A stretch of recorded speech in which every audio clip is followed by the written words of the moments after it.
This channel is made possible through the support of generous listeners just like you.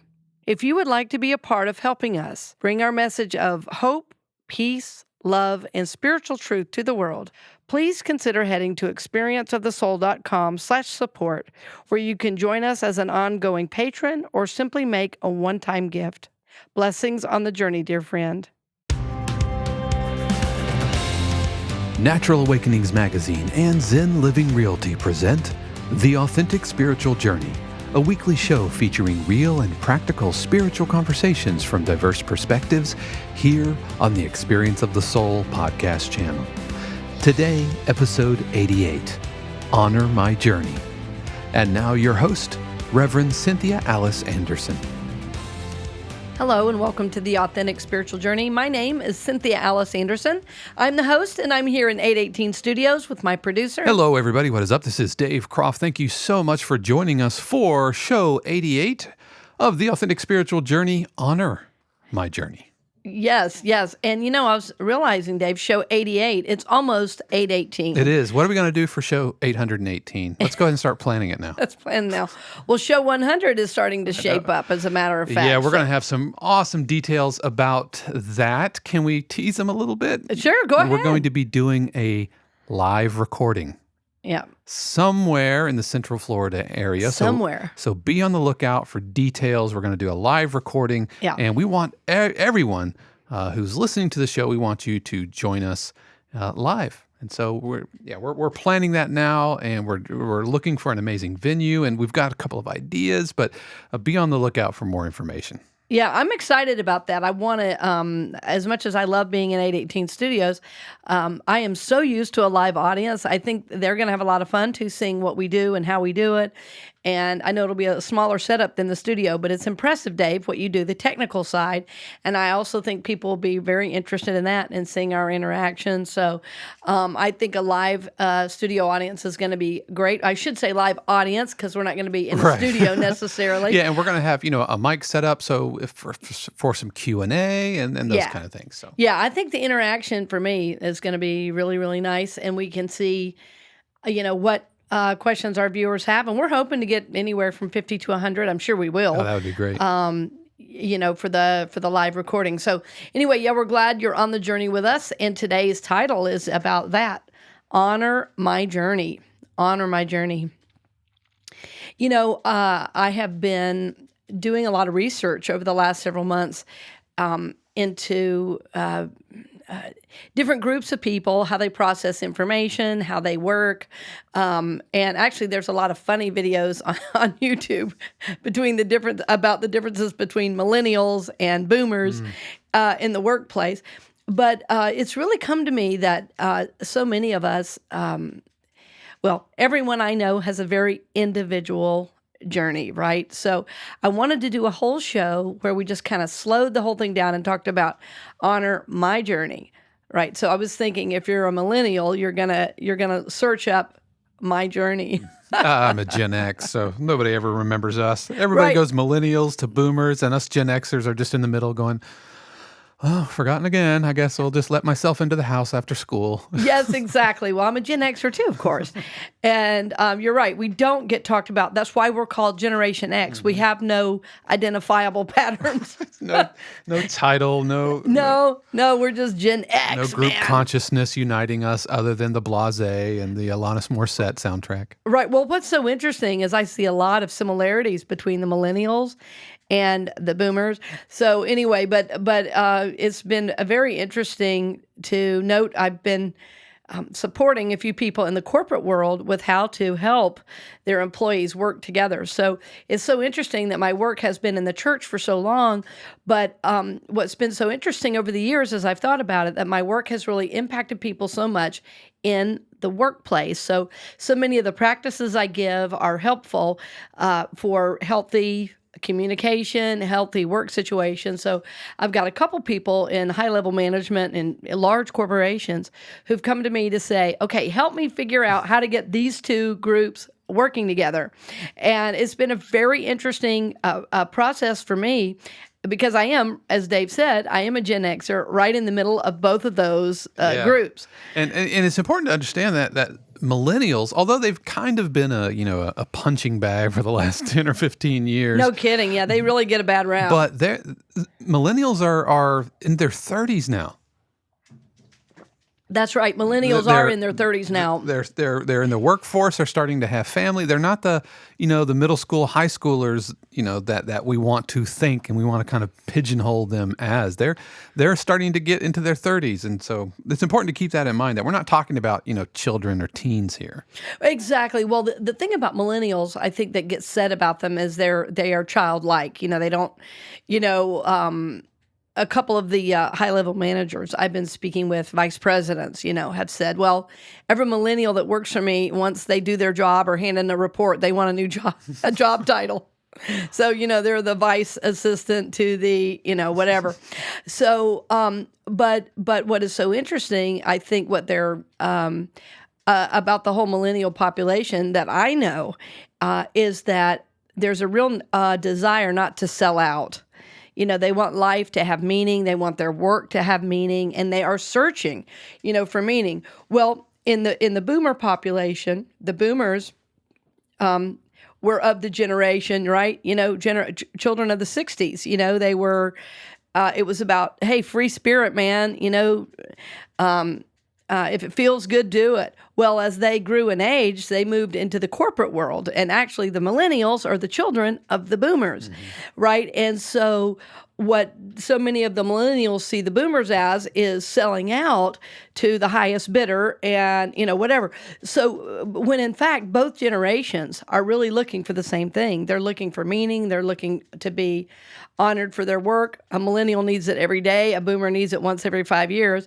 But the desire, is still the same. And so as I've worked with people too, a lot individually lately with a lot of private coaching sessions, I've really been seeing that we all have the same desire. We want our life to have meaning and purpose. We want to be loved and supported, by those around us. And first and foremost, what I'm speaking about today is honoring my journey. So the temptation for all of us is to look at what we're doing and judge everybody else and their process and then compare ourselves to other people. What we forget is that what we're looking at and judging is all made up. We don't really know how someone's doing on the inside. And so we tend to want to compare our inner process with other people's outer journey. And I want to encourage you not to do that. In other words, we seek to stop that. Yeah, and that's so easy to do in a generational thing. It's so easy. Yes. Even I was doing it earlier. We're forgotten about generation, but it's so easy to kind of look at ourselves and project either things that we had or didn't have, and put that on another generation. Yeah, for sure. And I think that our own journey, when I'm saying honor your journey or honor my journey, it's really about acknowledging that each of us has within us this divine spiritual DNA. That DNA is known only to us, and we don't know what the next steps and stages may be, probably consciously, but unconsciously, those answers are there. So if we begin to compare what we're doing and what we feel we're supposed to do with what other people are doing, then it really gets us off track. I'll give you for instance, I have a friend who's a yoga teacher. If all of a sudden I go, oh, I'm not doing yoga, maybe I'm not doing the right exercise, I'm doing this and that, maybe I should be doing yoga, when, what if I don't like yoga? What if that's not a fit for me? What if, and so this is how it happens. Or, oh, they have their life all together. They're married. They've got kids. They've got, things going on. I'm still single. This is, so, and in fact, what you don't know is the marriage is in shambles, and things like that. So honor my journey is, yes, not about comparing to others, but it's also, and most importantly, about listening to your inner voice. It's about listening to your inner voice, honoring the steps, honoring the choices you're making, and in fact, honoring past choices, that have gotten you this far. In all the people I work with, it doesn't matter what age, what generational group they may belong to, there always seems to be shame about the past, and then also a worry or concern that we're not making, quote, the right choice, the right choice. So there's some way in which self-love is asking to move to the forefront, I think, in our journey. If you were taking notes on a Sunday morning, which of course is what I'm used to, everything I just said would have been an introduction probably. Number one for Honor My Journey would be love yourself. Love yourself. It's interesting because this is part of my writing on the 7 signs of an evolving soul is, one of the main ones is you love yourself. You love yourself. So to honor your journey, you have to love yourself. What does this mean? Well, loving yourself means that you can look at yourself, warts and all. I have a old spiritual teacher of mine that used to say farts and all, but for some people that word is crude. Warts and all, I have to love myself. And that means, it doesn't mean I deny what's there and go, oh yes, I love myself.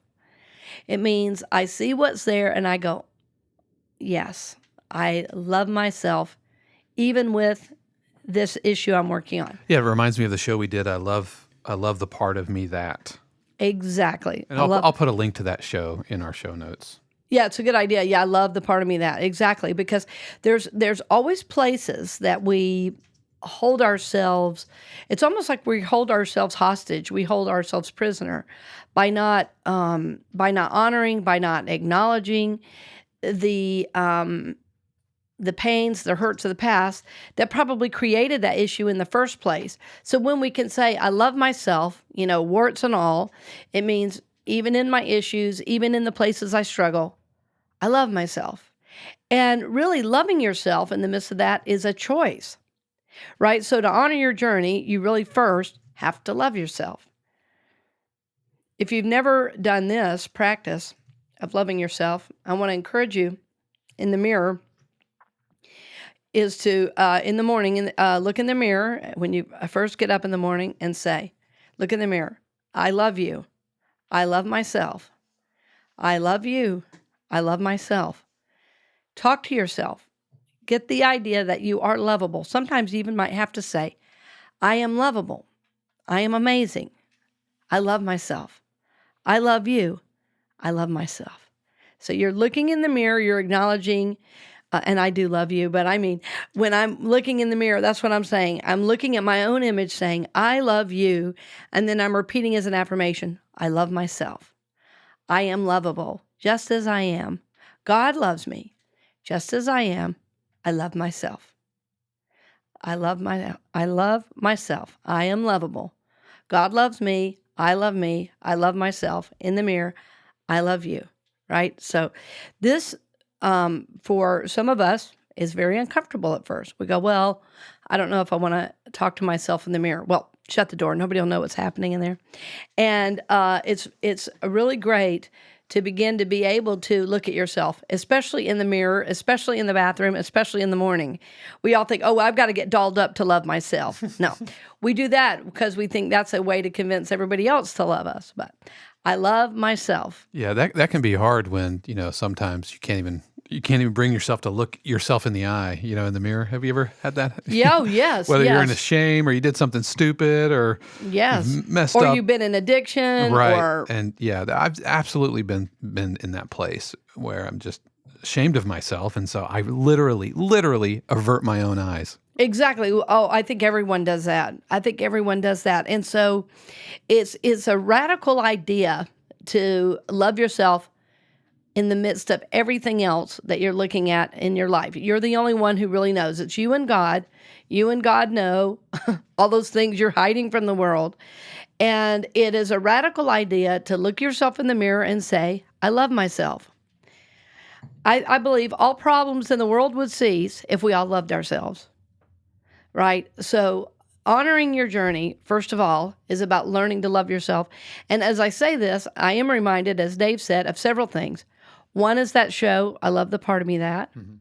The other one is where we talked about it in depth in the 7 signs of an evolving soul. That one of the shows is called I Love Myself. I love myself. That's the sign of an evolving soul. You love yourself. It doesn't mean you've arrived. It doesn't mean you do it perfectly. It means you're striving, you're seeking, you're hoping, you're moving towards this awareness of self-love. To really honor your journey, it is important that you love yourself. Loving yourself, yes, one of the processes is looking in the mirror, doing those affirmations. Another part of loving yourself, however, and honoring your journey is honoring your choices. Honoring your choices. I was thinking back, this is several years ago now, where I was working with an issue and my therapist was really wonderful in trying to help me. And it didn't matter what she said. I knew I was going to make the choice I wanted to make, right? So as I look back on that, at first, I felt, oh man, if I would have just listened, I wouldn't have had to go through all this. But what's interesting is because I made my own choice, I learned now a lesson at the level of the soul that I'm not sure I would have learned if I would have just done what somebody said. I hope this is making sense.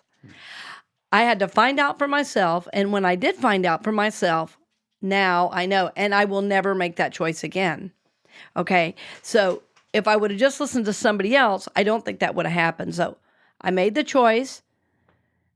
The choice led to some consequences, and I was like, okay, now I see what she meant. But I couldn't see it at first. It was blind. It was really blind to me. There's a teaching in psychology, these two men, Joe and Harry, they made up this thing. It's called Johari's window, and it talks about when things are blind to you, you can't see them.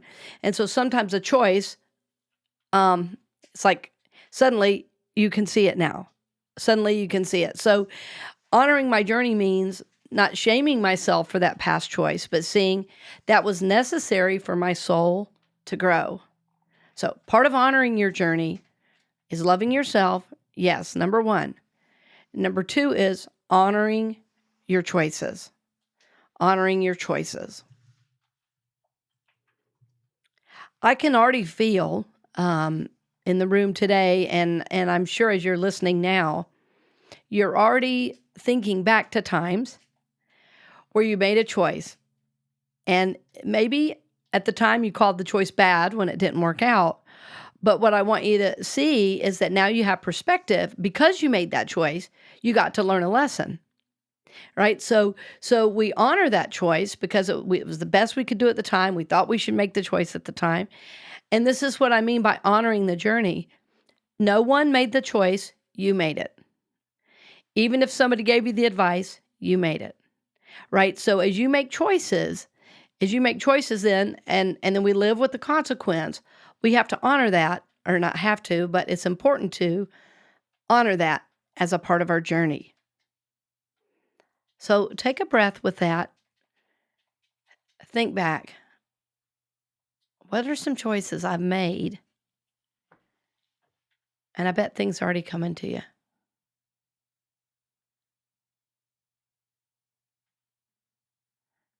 And this will bring you back to the first point about loving yourself. You say, wow, when I made that choice, I didn't have the awareness I have now. I didn't have the awareness I have now. So I'm going to love myself. Even in that choice, I'm going to honor my journey. See how that gives you a more expansive awareness of your path? So rather than shaming yourself and saying, I should have done it this way, but you didn't, right? You didn't. So however you did it was important for your soul's journey. Now, the important part is, how do I get the teaching? How do I get the lesson? If things didn't work out like I wanted, what's the lesson? But if we're shaming ourselves, not only did we miss it the last time, we're missing it again. If we let shame run our show, and by that I mean if we let shame run our lives and our thoughts and our beliefs about ourselves, then we're really missing the spiritual teaching. And that's not a way to honor your journey. So this is going to sound very directive. Drop the shame. Somehow we think we're serving somebody by having this shame attack. That's what I like to call it. Shame attack is when we're saying, oh my gosh, What did I do? Why did I do it? Well, okay. Well, that's over. You've done it. So now what can you learn? How can you grow? And how can you move forward on the journey?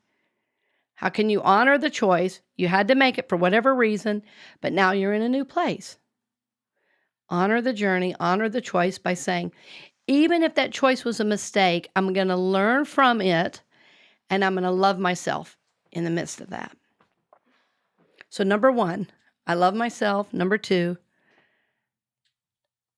I honor myself. I can't remember how I said it now. That's so funny. Honor your choices. Honor your choices. I was going to say I honor myself through my choices. Yeah, I honor my choices.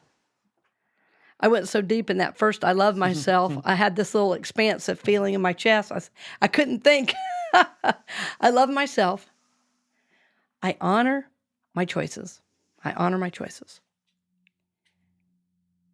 So we thank you for being with us in this, friends. And in our next half, we're going to talk about how to honor your choices as you begin to move forward. So thank you for joining us. We'll be back right after these brief messages.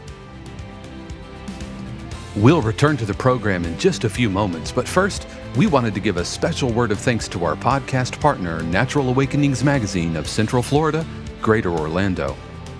Each month, Natural Awakenings magazines across the country take a practical look at the latest natural approaches to nutrition, fitness, creative expression, personal growth, and sustainable living. Natural Awakenings magazine is a free publication and is available in selected stores, health and education centers, healing centers, public libraries, and wherever free publications are located. You could learn more, including advertising opportunities for your business, by calling 407-628-0705. We'd also like to extend our special thanks to Zen Living Realty. Zen Living Realty's mission is to mindfully serve, connect, and positively impact their customers, partners, and community through their Zen approach to real estate. Their vision is to be the most trusted real estate brokerage in the Central Florida area. You can reach Zen Living Realty at zenlivingrealty.com or call 407-800-2717. And now we return you to this week's episode of The Authentic Spiritual Journey with your host, Reverend Cynthia Alice Anderson. Welcome back. We're glad you're with us. And as I was thinking on the break, I was thinking maybe number 2 should really be, I honor my choices of the past, right? Because I was really focused on decisions we'd made in the past. And the reason I was doing that is because so often the people I work with one-on-one, the people from my ministry, that I do small groups and things like that, there is so often, and we all do this, we get stuck in past choices instead of looking towards the future, right? So there's a lot of need for healing that I see about our past choices. So when I'm speaking now about honor my journey, yes, you love yourself. Yes, you honor your past choices. But now, from now going forward, how do I honor my journey? How do I honor my journey? Well, we've talked a lot in the show about journaling, about writing down, your desires, your dreams, your goals.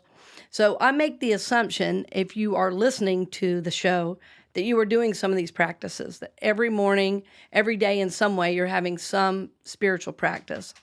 If that's true, then my hope for you is that you're getting some internal guidance. You are, moving in the direction of your dreams. You're establishing goals. You're establishing or you're aware, rather, of some of your desires that you have to move forward.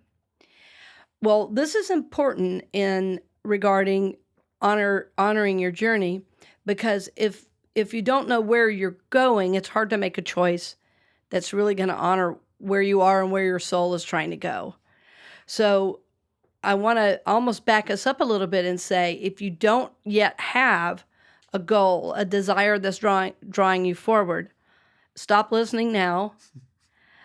Take down a pen and a piece of paper and just start writing. What is it you want to accomplish? What is it you feel God is calling you to do? Even that in and of itself is an honoring of the journey. I worked with singer one time in Phoenix, and he was an amazing singer. He was getting a lot of gigs. He was working in theater. He was singing in churches. And we were talking one day, and he goes, I think I might leave my singing career. And I said, really? Well, what are you feeling called in a new direction? He said, I can't believe you said that word called, because that's exactly how I feel. I said, well, as a minister, this is a word I'm familiar with, because I think we're all called into something. And he said, well, I feel almost embarrassed to say this. He said, most people are hiding out in a job and should really be musicians, but I'm the opposite. I'm hiding out as a musician, and I should really be a lawyer. He said, I've always loved the law, and because I had this singing talent, it was easy for me to just skate by. And he said, but I feel like I don't have the drive and the desire really to keep going. Every time I sing and people clap, it means nothing. I want to be a lawyer. I want to help people. I want to, advocate for people. And I said, that is awesome. And I said, you're right. I've never heard that story. Yeah. But I feel the rightness in it. I feel the truth in it. I feel the integrity in it. And so this is what I mean about honoring the journey. It broke every kind of stereotypical idea. We usually say, oh, well, I'm doing a mundane job because I don't have the courage it takes to just commit to my music career, And because of my former career being in music, I know what it takes to be a musician, and it does take drive, desire, passion, commitment. And so I thought it was so sweet that he kind of pulled back from that, and he said, how do I really honor, this call? And so he had to start making brand new choices that broke every stereotype and every idea everybody had about him. His whole family, the church saw him as a singer. This is who he is. This is what he does, And he was like, no. Yeah, it usually goes the other way. Exactly. I know. It was so interesting. Yeah, it's funny that you talked about professionally and everything, because, and I can't remember if I've talked about this on the show, but for the longest time, I felt like as a composer, I was missing something. Like I wanted to go to Berkeley, and I didn't have that official film scoring education and everything. And so, that kind of fed into imposter syndrome that I know we've talked about here on the show. But just hearing you talk about this today and honoring your journey and everything that I've done has kind of led me to this place. And I think I would be a different composer. I think I would be a different musician, a different person had I gone a different route. And so it's just resonating fresh for me now that I need to honor that. That's not a liability. Like going to a state school, right, in North Carolina. Exactly. That's not a liability compared to like going to Berkeley up in Boston or something. Right. Well, I think we get this idea in our minds that there's one way to do things when there's people that we like or admire, and we've seen them do a certain journey. I've had several people who have said to me, I'm going to go in the ministry, and I say, well, what's calling you into it? And they don't have a good answer for that, And so if you don't have a good answer for your direction, look again. Yeah, and here's how I know that I am okay, because I'm partnering with a person right now. We're both co-writing on the same project, and he did do that. He did go to Berkeley, film scoring degree, PhD, all of that, all the things that I thought that I needed to achieve the goal. We have achieved the same goal. We just got there in different ways. Yes, exactly right. And your soul just had a different need, than his. And again, it's why we want to seek to pull back those projections where we're comparing to everybody. It's like, okay, you got there a different way, but it's very, very valid. So yeah, I think for all those choices, I was just thinking, I don't know, would you have met Shannon if you weren't there? No, I wouldn't have. No, I met Shannon my freshman year in college. That's and the what rest I was is thinking. Well, literally history. If that's the only reason, boy, that's worth it. Your wife absolutely. and life partner, you guys have been together how long now? it'll be 28 years in this November. Yeah, so I'd say years. that was a pretty good choice. Yeah. I'd say that was a pretty good choice. Yeah. The other thing, and I've noticed this too, I know an interior designer in a very similar situation as that as well. And it's like he didn't maybe have the exact schooling other people had, but because of that, he really knows how to think outside the box. He wasn't given an education that everybody does it this way. This is how you do this. This is how you do that. And so his way of creating, his way of working with clients is very different. It's very free. Yeah, I call that the burden of knowledge. Like if you get educated in something, Yes. the inverse could be true. You know so much that could be done that you end up kind of paralyzed by it. But if you don't know what you don't know, and you just go do something that either sounds or looks good, Right. then you find your own way to get there, and you end up finding your voice a lot easier, in my opinion. Exactly. It's true. And so, I was fortunate. There were some, I've talked about some of the really trying things in my childhood, but there were some very good things. And one of the really good things, even though it was difficult at the time, was that both my parents really trusted me to make my own decisions for my life.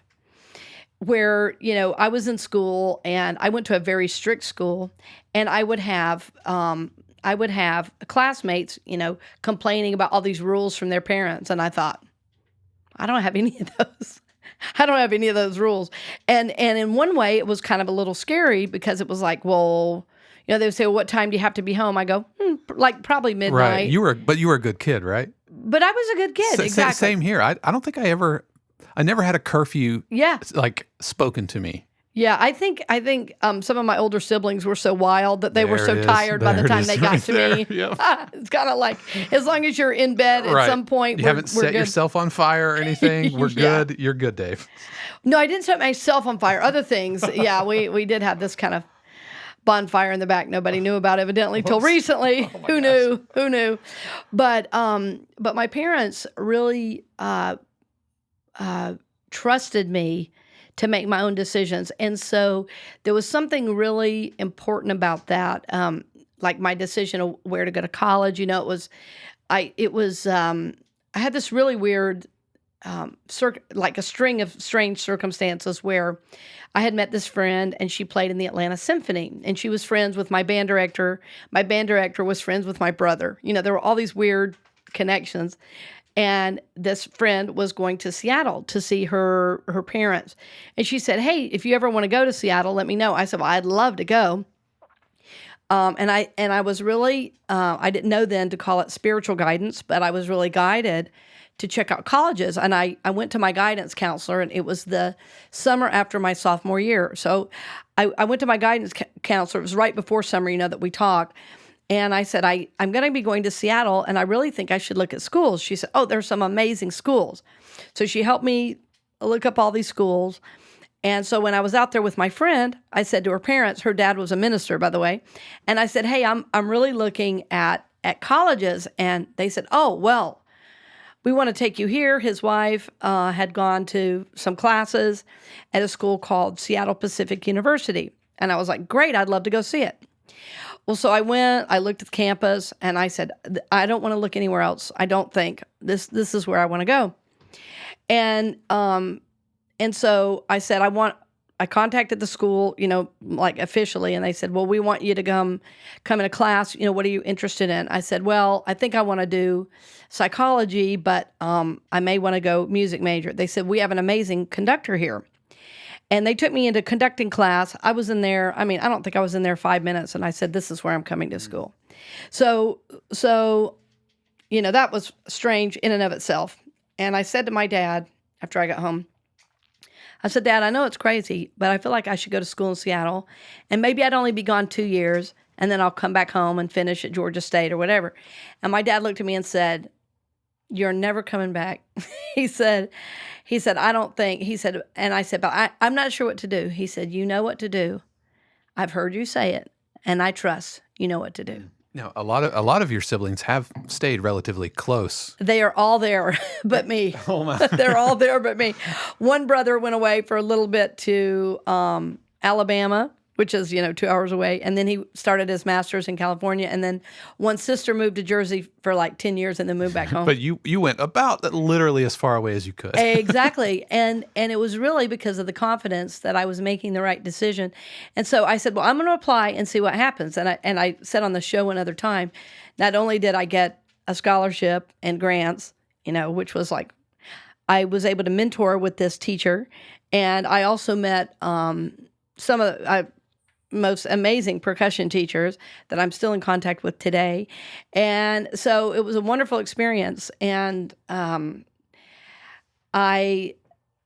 think was able to make that choice because my dad was really helping me honor my journey. And so as parents, listen, sometimes our kids want to do things that are going to take themselves away from us. I know my son one day is going to travel. He's going to see the world. And the first time he makes that decision, it's going to be hard. But I have to honor that because it's his journey too.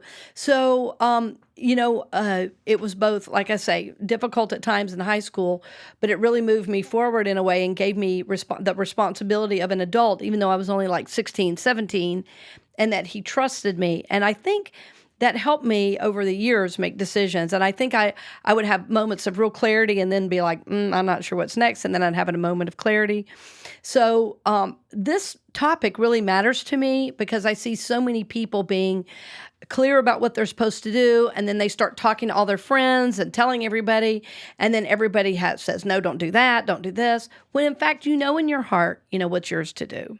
So I think if there were a last point that I would want to just focus on, it would just be trust your heart, which of course really means trust your soul.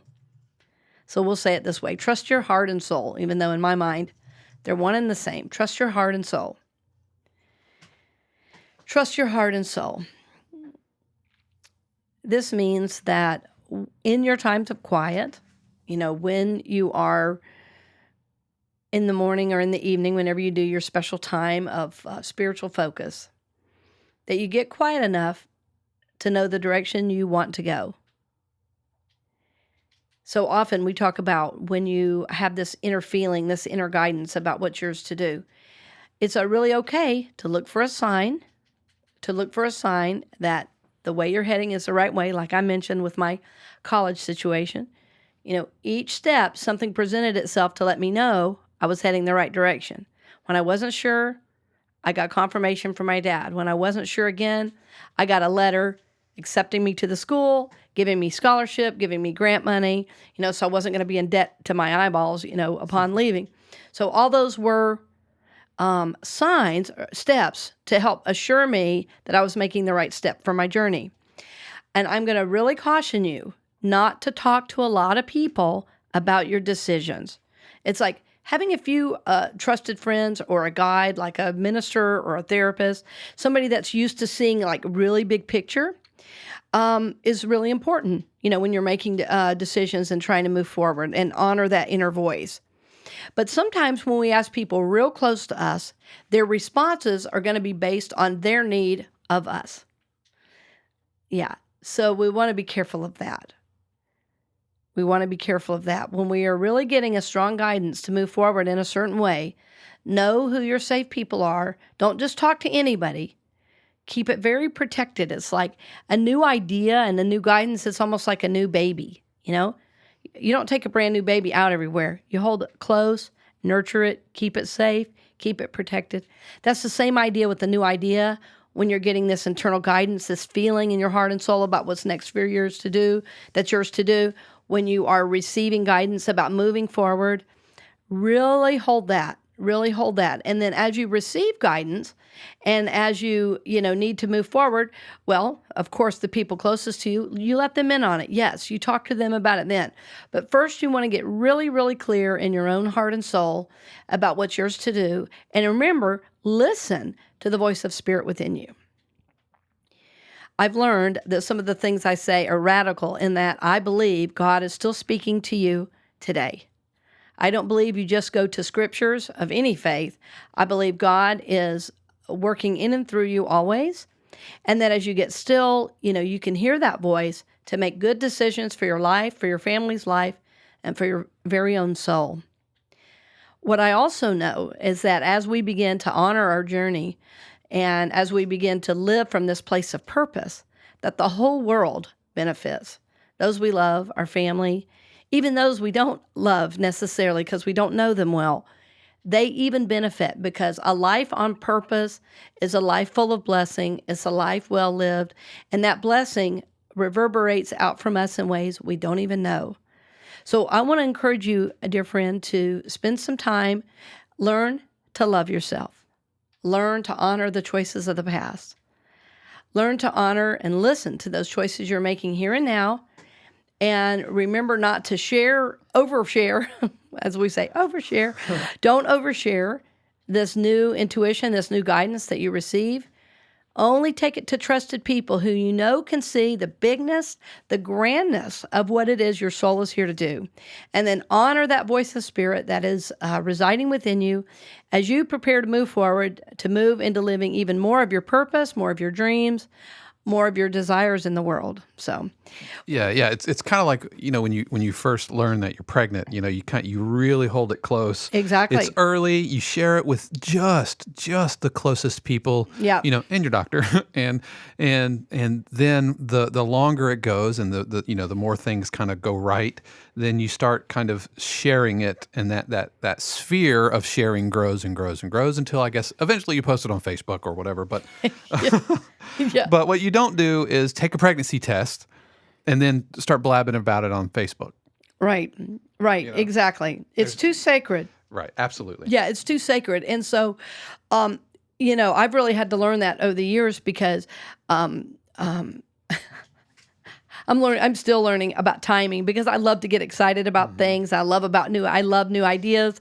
I love talking about new ideas, but I've really learned that if I share those ideas with people that can't hold them, that it's Jesus called that, don't basically give pearls to swine. You don't share. You don't share your most intimate kind of thoughts, feelings, and desires with people that can't really support those dreams, that can't really support that level of consciousness, you have for yourself in your life. So it is a real learning to do that.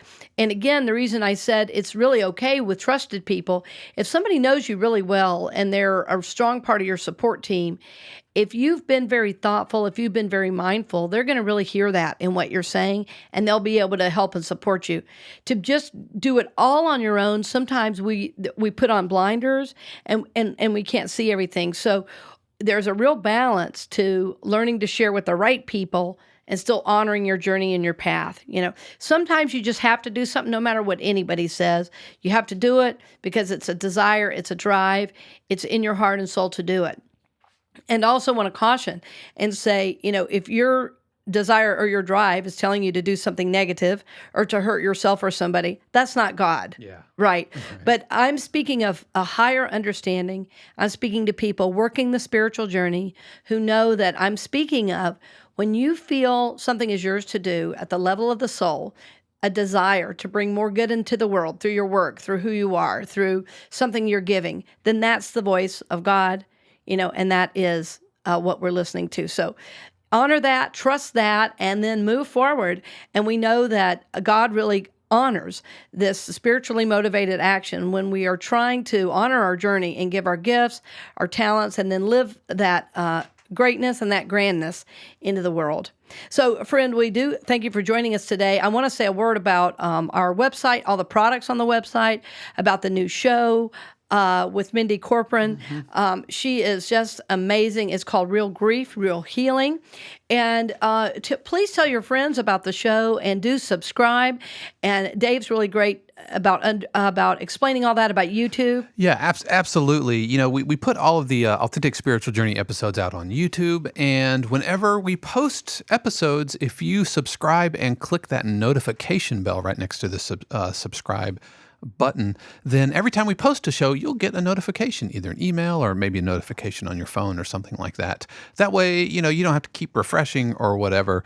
Now, always, all of our shows are going to be available in iTunes and Spotify and Google Play and Stitcher and all of that stuff. But if you want to kind of that next experience with the video aspect of the show, then hit us up over at YouTube. We've done a lot of work on the experienceofthesoul.com website, including completely revamping our archives now that we have literally hundreds and hundreds of hours of content, then we need a better way to search it. So we've got a search field and ways that you can look through and find the shows that you are looking for. Yeah, I want to say too how honored we are. I can't tell you how many people have told me, because I had shared months ago that when my son and I leave for school, we always sit and listen to the 1 minute affirmation for the day. And many people have told me, they do this with their kids. And it's a great way to start the day. So I want to encourage you too. You don't have to have a kid to do it.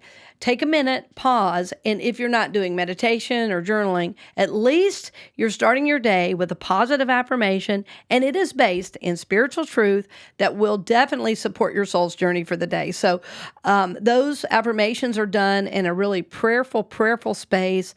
They are recorded right here in 818 Studios, and I just go into a real sacred space to produce those. And when I myself listen to them, I get blessed by them because I believe Spirit's working through me in that, and I feel honored to bring those. And then Don's doing a great job too on the meditations on Friday. We've got Don coming in, and he's kind of taking the mantle of the meditations. And obviously we'll have you, and we'll have some other guests. But yeah, just lots of really good things. And the last thing I want to say about the website is we looked at the stats and found that the majority of you are going to the experienceofthesoul.com website on your phones, on your mobile devices. So cool. We have optimized the website for mobile, and hopefully just leads to a good experience all around. Right. So thank you again for joining us, dear friends.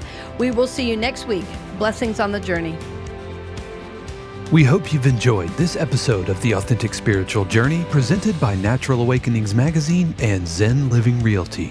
The Experience of the Soul podcast channel is also made possible through the continued support of our angel patrons, Dove Borland, Peter Gibson, Paul Caswell, Arlene Meyer, Kathy and Terry, Marcia Mott, Nora Miles, Diana Cox, Leslie Williams, Susanna Garcia, Shayla Mount, Dorothy Moore, and Aggie Payton. The Authentic Spiritual Journey is copyright 2020 Cynthia Alice Anderson, all rights reserved. Our theme music is composed by Dave Croft and used with permission from RR Hot Publishing. The Experience of the Soul podcast channel is a production of 818 Studios.